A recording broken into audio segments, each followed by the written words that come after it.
Indian सरकार ने finally 27 साल बाद historic women reservation bill pass कर दिया। But how? जो सरकार किसी वक्त पर खुद इस रिजर्वेशन के खिलाफ थी, उसने ऐसा क्यों किया? और राज्यसभा में इस बिल को फुल मेजोरिटी के साथ पास किया गया, यानी 215 वर्सेस 0, और किसी एक मेंबर ने भी इस बिल को अपोज नहीं किया। लेकिन ऐसा क्यों?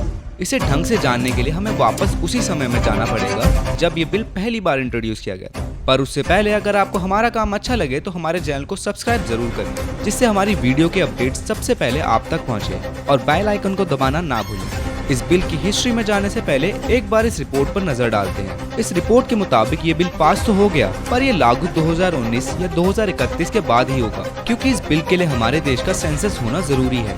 इससे ये पता चल जाएगा कि हमारे देश की आबादी कितनी बढ़ गई है, और उसके अकॉर्डिंग ही लोकसभा और राज्यसभा की सीटें बढ़ाई जाएगी, यानी हर राज्य की सीटें बढ़ जाएंगी। ये सेंसस 2021 में होना था, जिस पर कांग्रेस पार्टी से सोनिया गांधी का ये बयान सामने आया।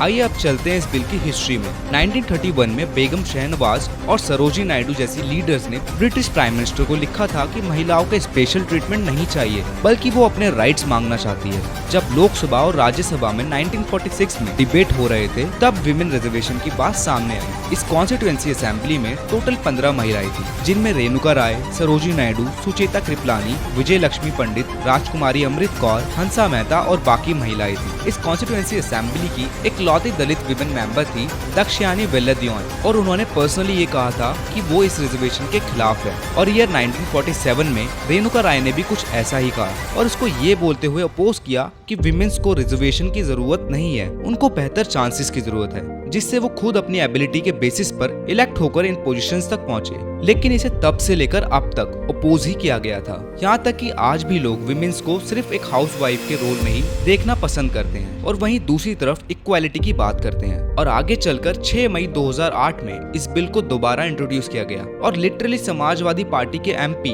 अब्बू आजमी अपनी सीट से उठकर आगे आए और इस बिल को छीनकर वहीं फाड़ दिया, और दोबारा एक दूसरे समाजवादी पार्टी के एमपी आगे आए और उन्होंने इस बिल के टुकड़ों को सबके ऊपर फेंक दिया।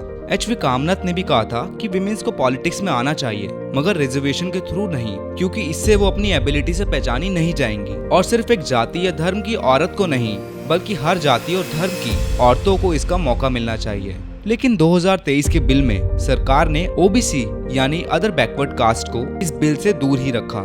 जो लिस्ट है ये ओबीसी समाज का अपमान है। जैसे 1983 में कर्नाटका फर्स्ट ऐसी स्टेट बनी जहां पंचायतों में 25% विमेन रिजर्वेशन इंट्रोड्यूस किया गया, और उसके ठीक बाद NPPW national perspective plan for women ने कहा कि विमेन्स के लिए कम से कम 30% रिजर्वेशन होना चाहिए। और इसकी सपोर्ट में 1989 में late prime minister Rajiv Gandhi ने भी कहा कि हमें पंचायत के जरिए पावर को डिसेंट्रलाइज करना चाहिए। और 1993 में ये पहला ऐसा स्टेप था जिससे हमारे देश में महिलाओं की पॉलिटिकल प्रेजेंस बढ़ी, और पंचायती राज में महिलाओं के लिए 1/3 सीट रिजर्व करी गई। लेकिन इस बिल को सिर्फ लोकसभा में ही हरी झंडी मिली, और राज्यसभा में इस बिल को कई पार्टीज ने अपोज किया, जिसमें एक पार्टी भक्तों की भी थी। यहाँ तक कि RSS चीफ मोहन भागवत ने भी 2013 में बोला था कि औरतों का काम घर संभालना होता है और मर्दों का काम होता है बाहर का काम करना। लेकिन ये काफी नहीं, एक डेवलपिंग कंट्री में या डेवलप्ड कंट्री में कम से कम 50% विमेन रिजर्वेशन होनी चाहिए, और ऐसा रियल में भी है। ना सिर्फ डेवलप्ड कंट्री बल्कि बांग्लादेश जैसे देशों में भी 50% विमेन रिजर्वेशन है। क्यूबा में 55% महिलाएं पार्लियामेंट में है, और ऐसे ही कई देश हैं जहां 60% तक विमेन रिजर्वेशन है। वो कहते हैं ना कि सिर्फ अकेला इंसान बहुत कुछ नहीं कर सकता, सबको साथ लेकर चलना पड़ता है, और वो बात यहाँ फिट बैठती है कि अकेला आदमी सब कुछ नहीं कर सकता। महिलाओं की साझेदारी भी बहुत अहम है, चाहे वो घर चलाने में हो या देश। वैसे अगर कर्नाटक के बाद देखा जाए तो आंध्र प्रदेश में भी 1987 में 9% विमेन रिजर्वेशन दे दी जाती है, और उसके बाद 1991 में ओडिशा में 33% औरतों के लिए पंचायत में रिजर्वेशन किया गया। और यही चीज former prime minister PV Narasimha Rao करते हैं, और ये चीज पूरे देश में कर दी जाती है। लेकिन फिर भी हमें एक ड्रॉबैक देखने को मिलता है कि पंचायतों में भी महिला प्रधान की जगह उनके हस्बैंड ले लेते हैं, यानी पति प्रधान। और आज भी ये हमारे देश में चल रहा है, जिसकी वजह से महिलाएं सिर्फ कागज पर ही साइन करने के लिए आगे आती है, और बाकी सारा काम ये पति प्रधान करते हैं। और ये सीन हमें पंचायत वेब सीरीज में भी दिखाया गया है। प्रधान जी आ रहे हैं? प्रधान जी आ रहे हैं ना? प्रधान जी आ रहे हैं। पिछले पंचायत इलेक्शन में सरकार ने सीट महिलाओं के लिए रिजर्व कर दिया था ना, लेकिन बृजभूषण जी ठहरे हमारे खिलाड़ी आदमी, अपनी जगह अपनी पत्नियों को खड़ा कर दिए और चुनाव जीत भी गए। लेकिन इस बिल का फायदा ओबीसी महिलाओं को नहीं मिल पाता और साथ ही पार्लियामेंट में भी महिलाओं की रिजर्वेशन नहीं होती। और ऐसे ही इस बिल को दोबारा 1998 में फिर से former prime minister Atal Bihari Vajpayee की सरकार में लाया जाता है, लेकिन आरजेडी, एसपी और खुद बीजेपी के कुछ लोग इस बिल को अपोज करते हैं। और 2004 तक आते आते अटल बिहारी वाजपेयी की सरकार इस बिल को 2 बार और लाती है और फाइनली बिहार वो पहला स्टेट बनता है जहां सारी जाति और धर्मों की औरतों को रिजर्वेशन का फायदा मिलता है। और फाइनली 2010 में former prime minister Manmohan Singh की सरकार में इस बिल को लाया जाता है और ये बिल राज्यसभा में पास हो जाता है। लेकिन फिर भी 33% विमेन रिजर्वेशन सीट्स किसी भी मुस्लिम या ओबीसी को नहीं मिलती।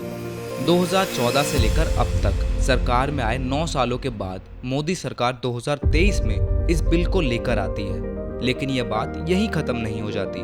2014 के बीजेपी मैनिफेस्टो में साफ साफ लिखा था कि हम 33% विमेन रिजर्वेशन लाएंगे, मगर वो अब 9 साल बाद होता है। इसे एक मोदी 2024 प्लान के मुताबिक हुआ काम भी कह सकते हैं, क्योंकि बीजेपी सरकार 2024 में इन्हीं सब मुद्दों पर वोट मांगने वाली है। क्योंकि इस देश में कुछ लोग ऐसे हैं जिन्हें महंगाई, अनएम्प्लॉयमेंट, लिटरेसी रेट या देश की जीडीपी और करेंसी से कोई फर्क नहीं पड़ता। वैसे दोस्तों, आपको क्या लगता है? हमें कमेंट में जरूर बताएं। अब पूरी मेजोरिटी के बाद भी 2 लोग पार्लियामेंट में ऐसे थे जिन्होंने इस बिल को अपोज किया, क्योंकि उनका कहना था कि वो मुस्लिम और ओबीसी महिलाओं के लिए लड़ रहे हैं, इसलिए उन्होंने इस बिल को अपोज किया। खैर, इस बिल को धर्म या जाति के नाम पर अपोज करना चाहिए। डॉक्टर BR अम्बेडकर ने भी कहा था कि धर्म या जाति के नाम पर किसी भी बिल को अपोज करना संविधान में दरार लाने का काम होगा और ऐसा कभी नहीं होना चाहिए। दोस्तों, आपको क्या लगता है? हमें अपनी राय कमेंट में ज़रूर दें। और अभी तक अगर आपने हमारे चैनल को सब्सक्राइब नहीं किया तो हमारे चैनल को सब्सक्राइब कर लीजिए, क्योंकि इस जर्नी में हमें आपके प्यार की बहुत ज़रूरत है, क्योंकि ये आपके लिए सिर्फ एक छोटा सा क्लिक है, लेकिन हमारे लिए बहुत मायने रखता है। मिलते हैं अगली वीडियो में, तब तक के लिए धन्यवाद।